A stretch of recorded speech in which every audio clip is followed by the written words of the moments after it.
సీనాయి శిఖరంలో, హోరేబు కొండపై శిఖరంలో దేవుని సన్నిధిలో 40 రాత్రులు 40 పగళ్ళు మోషే దేవుని సన్నిధిలో గడిపాడు.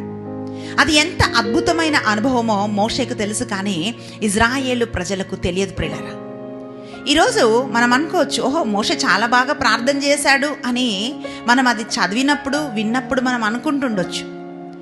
అది ఈరోజు మన ఆత్మీయ జీవితంలో ఎలా మనం అన్వయించుకోవాలి అని అంటే, ఐగుప్తు అనేది లోకానికి సంబంధించింది ప్రియులారా. కానా దేశం అనేది మన పరలోక యాత్రకు సంబంధించింది. మనమందరం కూడా అరణ్య యాత్రలో ఉన్నాం. బానిసత్వంలోంచి వాగ్దాన భూమిలోకి వాళ్ళు నడిచేటప్పుడు మార్గ మధ్యంలో వాళ్ళు ఉన్నారు. అప్పుడు దేవుడు మోషేతో అంటున్నాడు, ఇదిగో నా సన్నిధిని నేను నీకు ఇస్తాను, నేను నీకు తోడుగా ఉంటాను, నీకు విశ్రాంతిని కలగజేస్తాను అని దేవుడు మోషేతో చెప్పాడు ప్రియులారా.